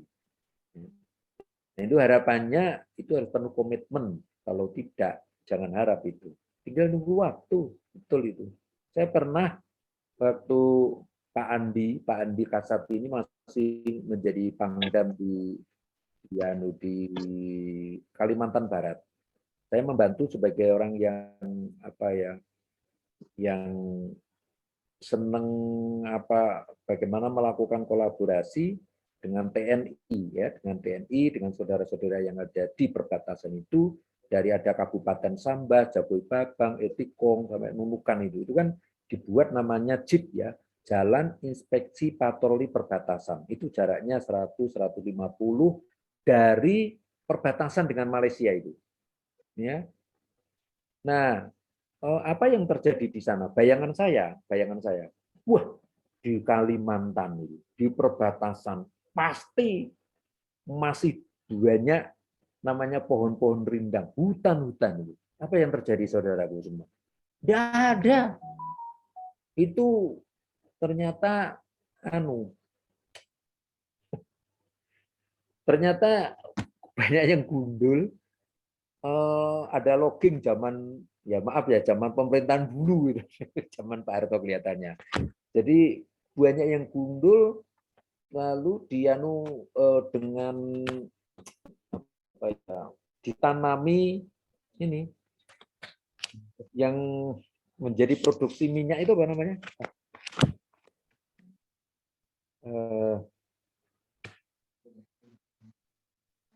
Yang untuk produksi minyak namanya pohon apa ya? Ada yang ingat itu? Di banyak perbatasan itu yang kayak Sinarmas itu misalnya, ada di tengah perbatasan itu malah justru ada yang dikuasai oleh pihak Malaysia itu. Namanya yang kecil-kecil lalu diproduksi menjadi minyak itu apa itu? Ada yang bersama? Yang tahu? Pohonnya? Sawit. Sawit. Pak. Semua itu sawit. Semua itu sawit. Ya Allah, sawit. Oh, Sawit tahu. Betul. Pohon sawit ya. Nah, artinya pohon sawit itu kan bukan suatu produk untuk sebagai kayak menjadi pabrik air, jadi kayak pohon-pohon hutan-hutan yang tropis itu enggak. Jadi seluruh perbatasan itu panjangnya itu 1.800 kilo, saudara. Jadi kita tidak bisa menembus. Kalau kita itu dari kota, saya tuh sering ke sana itu tuh dari kota, dari provinsi lah ya, kabupatennya mana itu, saya nggak lupa, di Kalimantan Barat. Saya kadang-kadang keliru Balikpapan, satunya Balikpapan lupa. Aduh. Nah, itu tuh 9 jam kalau saya menuju ke perbatasan itu kalau naik darat ya. Jadi banyak duren di sana itu. Nah, itu kondisinya sudah rusak kan itu. Jadi kalau mungkin di tempat Pak Abdul Rahim yang ada di Papua sana, nah bisa jadi kan. Bisa jadi ya sawitnya banyak. Sana apa Pak Abdul Rahim? Mas bagus Pak airnya. Bagus. Kalau bagus itu harus dipelihara, dirawat Pak. Jadi tidak bisa, wah ini masih bagus. Enggak gitu. Harus betul-betul dikontrol. Jadi dengan berbasis kinerja dari watershed itu. Itu Pak Abdul Rahim. Ya. Iya. Yang saya lihat waktu kami PIP ya, ada pekan ilmiah tahunan itu dulu di Papua, teman-teman panitianya itu dari BPWS sana, ya, Balai Besar Wilayah Sungai, dan bekerja sama dengan Universitas Uncen, ya, Unpad Cendrawasih, ya, di Uncen di sana. Kebetulan kemarin sudah saya sampaikan rektornya itu dulu mahasiswa kita program doktor itu. Namanya Pak Apollo, kemarin data informasi. Ya, itu sharing ya. Tanggapan dari saya, Pak Abdul Rahim. Terima kasih. Terima kasih, Pak. Moderator. Ya, terima kasih Pak Prof. Suryana. Terima kasih kepada Bapak Abdul Rahim. Kami persilakan lagi mungkin satu pertanyaan lagi dari Bapak-Bapak, Ibu-Ibu. Untuk Pak Syarifuddin Tahir, izin Pak, masukan, saran, tambahan Pak. Karena ini judulnya sangat menarik Pak. Karena ini judul soal perihal mitigasi Pak. Suaranya tadi kecil kalau di HP saya, makanya saya tidak terlalu dengar. Jadi saya belum bisa bertanya. Oh siap. Siap. Baik. Mungkin Bapak-Bapak yang lainnya mungkin dari ada di sini ada mata sudah 7 Ya. watt. Bang Andi, Oh, mata 7 watt. Siap, paham. untuk mengisi waktu ya, biar acara kelop. Mata sudah 6 watt. Ya. Mungkin saya ada tambahan dikit. Silakan, Pak. Kalau sudah bicara mitigasi bencana, berarti apalagi berbicara tentang pembangunan infrastruktur berkelanjutan, setiap pembangunan infrastruktur pasti kita harus melakukan pembangunan dengan berwawasan lingkungan. Nah, itu yang paling terpenting. Karena dengan pembangunan yang berwawasan lingkungan, mitigasi bencana akan bisa diminimalisir. Untuk memelihara dan melestarikan alam adalah tanggung jawab semua manusia. Akan tetapi, kebijakan pembangunan yang berwawasan lingkungan seperti apa yang saya katakan tadi, menjadi kewenangan dan tanggung jawab pemerintah dan para wakil rakyat yang ada di daerah maupun di pusat. Pemerintah mencanangkan kebijakan pembangunan berwawasan lingkungan, wakil rakyat memiliki tanggung jawab mengontrol realisasi kebijakan pemerintah tersebut. Akan tetapi, peran wakil rakyat tidak akan maksimal ketika orientasi perjuangan wakil rakyat sudah terpengaruhi oleh pertimbangan serta kalkulasi untung rugi politik dan terkooptasi oleh harta, kekuasaan, dan kedudukan. Nah, itu garis bawahi dulu pada teman-teman kita semua. Sehingga bisa jadi para wakil rakyat hanya menendakkan paduan suara setuju. Mungkin kita pernah dengar cerita seperti itu terhadap kebijakan pembangunan pemerintah yang secara kasat mata tidak berwawasan lingkungan. Mungkin itu sering terjadi, entah di daerah maupun sampai tingkat pusat. Sehingga kita harus tahu sekarang, para wakil rakyat hanya mendendangkan panduan seperti apa yang saya katakan tadi. Jadi pembangunan pemerintah yang secara kasat mata tidak berwawasan lingkungan, sehingga mengancam kerusakan ekologi.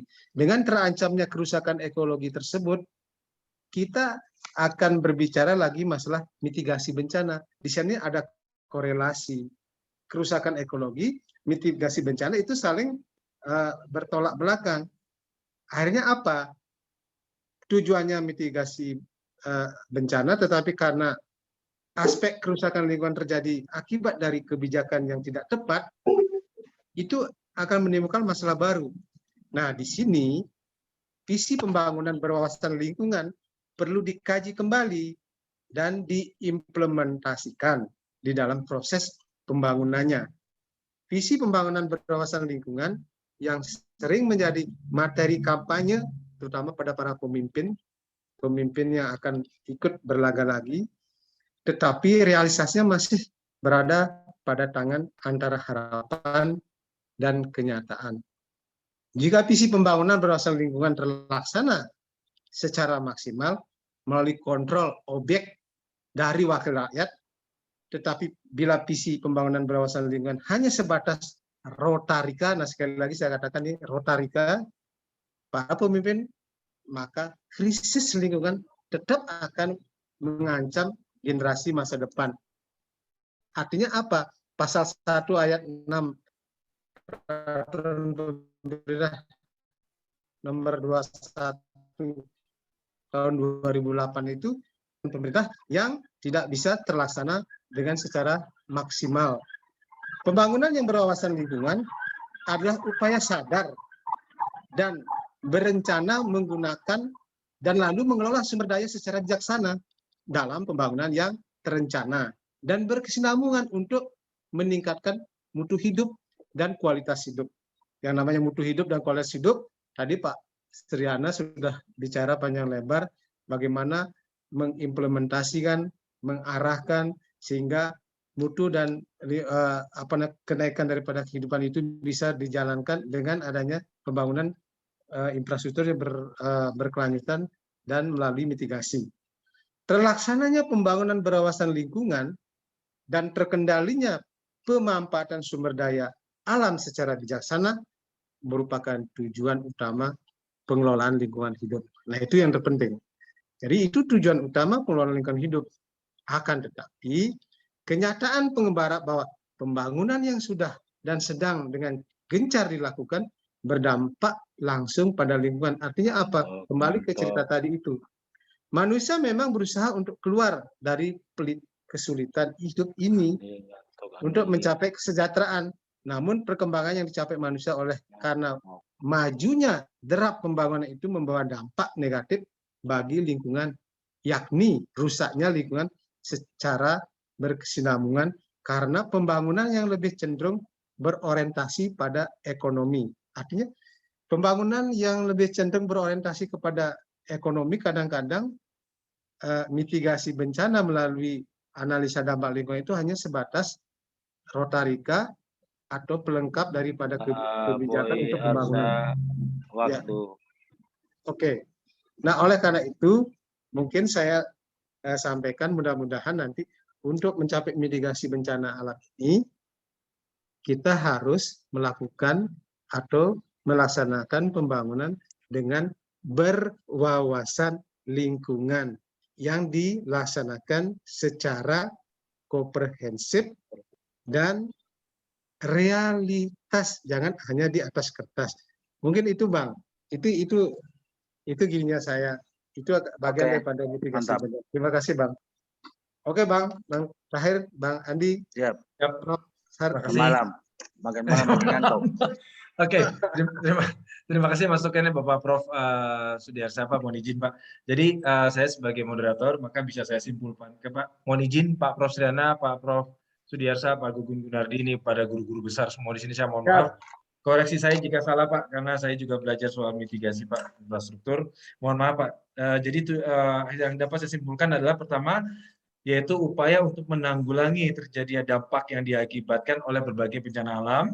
Yang kedua, digunakan untuk landasan perencanaan pembangunan. Ketiga, upaya untuk meningkatkan pengetahuan masyarakat tentang menghadapi, menanggulangi resiko terjadinya suatu bencana alam. Yang keempat adalah manajemen resiko bencana untuk pembangunan infrastruktur Indonesia ke depannya.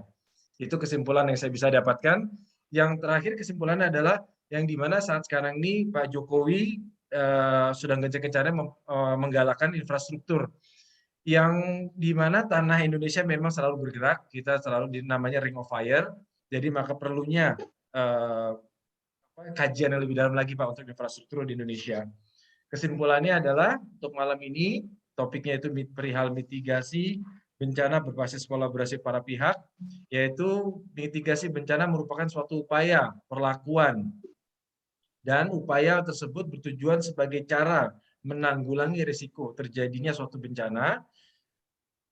Tujuan utama mitigasi yaitu bencana adalah sebagai untuk menanggulangi terjadinya dampak yang diakibatkan oleh berbagai bencana alam. Jadi mudah-mudahan infrastruktur kita makin maju di Indonesia ini tanpa adanya pengaruh lagi dari alam, walaupun tetap bergerak Pak. Karena negara kita ini negara ring of fire. Yang tidak ring of fire hanya Kalimantan. Semua pulau habis kalau nanti Pak itu diprediksi oleh beberapa negara di dunia. Hanya Kalimantan yang survive. Saya kurang tahu paham ya Pak Prof. Suryana, Pak Prof. Sudiarsa, mohon maaf kalau saya salah Pak Gugun. Itu yang saya tahu sepengetahuan saya Pak. Jadi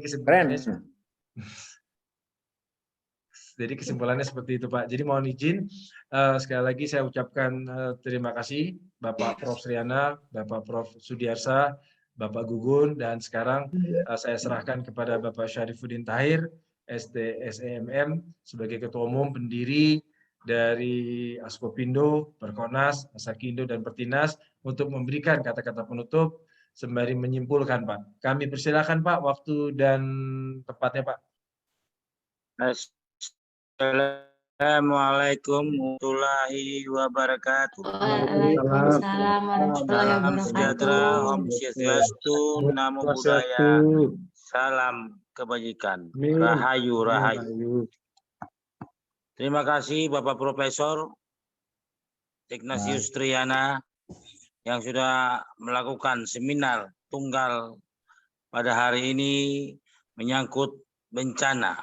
Perlunya seminar ini akan mungkin lebih baik lagi dibuat rekomendasi kepada pemerintah, usulkan kepada pemerintah bagaimana pemerintah bisa melakukan kajian bagaimana untuk penempatan proyek-proyek yang berdampak bencana alam.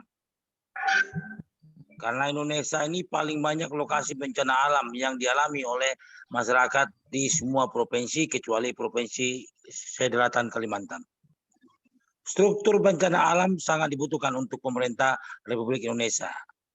Karena dengan adanya struktur anti gempa kita banyak belajar melalui Jepang. Jepang adalah negara yang melanda gempa bumi terbanyak di dunia. Jadi Indonesia harus banyak belajar dari struktur yang ada di Jepang, bagaimana bisa mengatasi gempa bumi yang begitu dahsyat. Tidak pernah kita dengar bilang bangunan di Jepang runtuh sampai hancur gara-gara gempa. Ini bukti bahwa pemerintahan Jepang lebih bagus dalam mengelola bencana alam daripada Indonesia. Kita tidak perlu malu-malu dalam pembelajaran dari Jepang. Indonesia harus banyak belajar. Contohnya pada hari ini apa yang sudah disampaikan oleh Bapak Profesor Sriana. Ini sangat penting untuk kita semua. Apa juga yang dikasih masukan oleh Bapak Profesor Boy Arsa juga menyangkut dampak lingkungan atau tidak ramah lingkungan. Mungkin seminar nanti yang disampaikan oleh Pak Boy Arsa bisa dengan judul ramah lingkungan dalam membangun struktur di Indonesia. Jadi karena banyak tadi saya dengar Pak Boy Arsa, Profesor Boy Arsa tadi menyangkut bagaimana kita membangun dampak lingkungan. Jadi pembangunan pekerjaan proyek-proyek yang ada di Indonesia harus mengenai dampak lingkungan, ramah lingkungan. Mudah-mudahan Pak Boy Arsa bisa menyampaikan seminar nanti menyangkut ramah lingkungan atau dampak lingkungan dalam rangka struktur untuk lingkungan. Jadi saya terima kasih pada hari ini apa yang sudah disampaikan oleh Bapak Profesor Dr. Ignatius Sriana sangat bagus. Walaupun mungkin saya dengar hanya sepotong-sepotong karena kecil suara di sini, tapi saya sangat bangga hari ini kita sudah dapat membahas suatu seminar yang sangat inklusif pada malam ini. Saya terima kasih banyak juga kepada Pak Boy Arsa yang sudah banyak menyampaikan masukan-masukan dan juga para anggota seminar pada hari ini. Saya terima kasih banyak Bapak Dr. Gunawan, Bapak Dr. Gugun. Tadi hanya diam saja, belum bisa menyampaikan mungkin pertanyaan atau apa kepada Pak Profesor Dr. Sriana. Pak Rahim dari Sorong, saya terima kasih banyak. Apa yang sudah disampaikan Pak Sriana tadi sudah ditangkap dan juga dapat menyampaikan pertanyaan-pertanyaan kepada Bapak Profesor Dr. Sriana. Mudah-mudahan kawan-kawan lain juga jangan diam, tapi bisa memberikan masukan-masukan atau pertanyaan-pertanyaan apabila ada seminar-seminar seperti ini yang kita laksanakan setiap hari. Karena kekuatan otak dan juga pikiran kita semua yang ikut acara ini pasti memiliki berbeda-beda. Tapi kita mempunyai tujuan yang sama. Bagaimana kita bisa menangkap semua seminar yang disampaikan oleh narasumber dengan baik untuk kita bisa terapkan. Mungkin suatu saat bisa kita lakukan pendekatan kita kepada pemerintah daerah untuk melaksanakan apa yang sudah disampaikan pada seminar ini. Saya terima kasih banyak untuk moderator Bapak Andi, Pak Jo, dan kawan-kawan semua, Ibu Lova, Mas Adifa, Drama, Elvi, semua yang sudah tergabung dalam seminar ini dan juga kawan-kawan lain, mohon terimalah hasil seminar ini dengan bijak untuk kita berbagi satu sama lain, untuk kita bisa menerapkan seminar ini dalam kehidupan kita sehari-hari sebagai pelaku jasa konstruksi di tanah air. Terima kasih banyak. Wabillahi taufik wa hidayah. Wassalamualaikum warahmatullahi wabarakatuh. Waalaikumsalam warahmatullahi wabarakatuh. Siap Bapak-Bapak, Ibu-Ibu, tolong dimunculkan gambarnya Pak. Ibu Mulia, Pak Aat, Pak Manungkar, Ibu Wanda, Ibu Susetyawati, Pak Diva, tolong Pak Diva, ini saya mau screenshot untuk terakhirnya. Ya, terima kasih Pak Manungkar sudah tampil wajahnya Pak yang ganteng. Siap. Siap. Oke, Pak Aat izin. Pak Aat, Bu Wanda, Ibu Susetyawati, Nuna sudah nampil, Bu Fira belum nampil. Bapak Yohanes Waturu, Gitu dong Bu Rizky. Iya, Ibu Rizky sudah Bu masuk. Sarifnya mana? Lengkap, siap. Mukanya cemberut dia terus belum apa itu. Ya, Pak Aat izin. Ngantuk Pak Aat, kok nggak ada ya. mukanya. Pak Dipa, mukanya ketutupan itu Pak, background Pak Dipa. Apa lagi mandi beliau? Wanda mana mukanya Wanda? Bu Yona mana mukanya? Itu Bu muka Yona, palsu itu. mukanya Bu Yona izin. Oke, sebentar ya, sabar. Alhamdulillah. Ada ya? Jangan pakai Ada muka kan? palsu, muka asli yang ditampilkan. Jadi kan Bu kelihatan Wanda, kompak. Bu Wanda Ibu karena Sus- pendek jangan malu-malu. Tampilkan muka nggak apa-apa juga, orang pendek juga tidak kelihatan. Kan nggak kelihatan. Ibu Susetyawati, Bapak Yohanes Waturu, baik. Pak Sarif. Manungkar ya gagah. Ibu Lia kalau begini jangan sembunyi-sembunyi mukanya. Muka Oke. sembunyi-sembunyi Ibu Lia. Oke, Pak baik. Manungkar terakhir berbuat apa? Itu lihat tuh Muhammad Nur Aliamsa itu bagus. Ismail juga lolos satu nih. Sembunyi-sembunyi. saya muka dong kosong. Terakhir baru muncul. Oke, mari Bapak-Bapak Ibu, saya akan mulai screenshot sekarang. Foto semua banding cepat. Iya, satu. Bapak-bapak senyum ya, jangan ada yang kaku, jangan ada yang santai aja. Ya, 1, 2, 3. Sip. Sekarang senyum Pak, gaya bebas Bapak-bapak Ibu, gaya bebas. Sekarang jangan Susiwati, kaku. mana kau? Kau hilang-hilang, kau muncul kau punya muka. Siapa? Yohanes Waturu mana? Wati, Ya sudah Pak, kayak ini waktu muka juga kau Pak. sudah jelek, kasih tunjuk, jangan kasih sembunyi. Ini udah Oke, dikasih ya mari ya, tunjuk. masih Bu Susetyawati Itu. sudah hadir. Tunjuk, biar cantik, kelihatan. Ya. Siap. Oke, saya ambil sekali lagi. Oke, siap-siap ya Bapak-bapak. 1, 2, senyum ya, kayak bebas. 1, Kalau buka jilbab begini. 2, 3. Ya, Siap. Sekali lagi biar 1, tua-tua 2, juga masih 3. cantik. Siap. Terima kasih untuk Senyum berakhir. Vira, Sama-sama. senyum Yona. Jadi Terima senyum. kasih. Baik, Bapak, Ibu, Ini juga terima kasih senyum. sudah hadir. Pak Prof Sriana sudah hadir, Pak Prof Sudiarsa sudah hadir, Pak Sarif. Ibu terima kasih Lia sudah hadir senyum, waktunya. jangan muka cemberut. Pak Gugun sudah hadir, terima kasih. Susetyawati, Bu Yona, Manyum menjam mukanya. Ibu Rizky, Ibu Mulia sudah hadir, Bu Lova, Pak Diva, Pak Ibu Lia tuh Aat, manyum terus. Pak Rama, Masih Elvi, bagus Pak Muhammad Nur mukanya. Alamsyah, Yombing masih senyum, Pak Diva, Alam Pak senyum. Manungkar, Pak Bu Wanda, Yohanes Waturu, saya ucapkan terima kasih. Mari kita tutup Ismail. bersama-sama acara ini dengan bacaan Alhamdulillahirrahmanirrahim. Semoga lancar Elvin. kedepannya Pak. Mantap. Alhamdulillah. Nama mantap. Yang belum isi absen, iya. isi absen Pak ya. mohon izin Bapak Iya, Ibu gitunya. di kolom Ya, chat Pak Bapak Gugun, Pak Manungkar mohon dibantu Pak. matur diisi, nuwun. Pak. Prof Bu Sri, Wanda, Iya, Bu Bapak. Rizky, Bu Elvin Mulia, itu belum bayar listrik itu makanya mati. Pak Ismail, Pak Bang Boy, Tahir. Sudarsa, Farsa, tolong Pak diisi isinya, Pak Diva, Pak Gugun. teman-teman, ya. Ya, tolong Pak diisi dulu Pak sembari ini Pak. Menunggu untuk diisi absennya Pak. Siap. Bandung masih berduka, Ayo, Bang hadir. Sarif. Pak Lopa, Iya Pak Gugun. Kota Bandung seluruh masyarakatnya masih berduka. Oh Iya, iya, ya, Pak, iya. ya. Anaknya Pak Emil ya Pak ya. Ya, Iya Pak. Oke semuanya ya. Iya baik, Selamat terima kasih malam, Pak saya Prof. mau Tiana. pulang, mau tidur, Rahim. ngantuk. Ada yang ngantuk, ada yang ngantuk. Pak Satria, Pak Nur, Ya, selamat malam. Sampai jumpa besok lagi. Oke. Mbak Yona. Iya. Dari pagi sampai malam belum pulang kantor, masih di kantor dikurung. Saya mohon izin. Gova lari pulang. Amin. Mohon izin, Ki. Macet, Bos. Iya, lari Nanti pulang. Bapak Ibu sekalian. Wabillahi taufiq wal hidayah. Wassalamualaikum warahmatullahi wabarakatuh. Evit lari Shalom. pulang. Swastiastu. Ah. Salam kebajikan. Bye. Bapak, Ibu. Semuanya. Iya, Pandi, Ya, Bang. Bang, pulang Ya, lagi. ya. Pulang, Bobo. Bang. Sampai jumpa, Bang. Iya. Ya. Saya juga udah sekarang di rumah.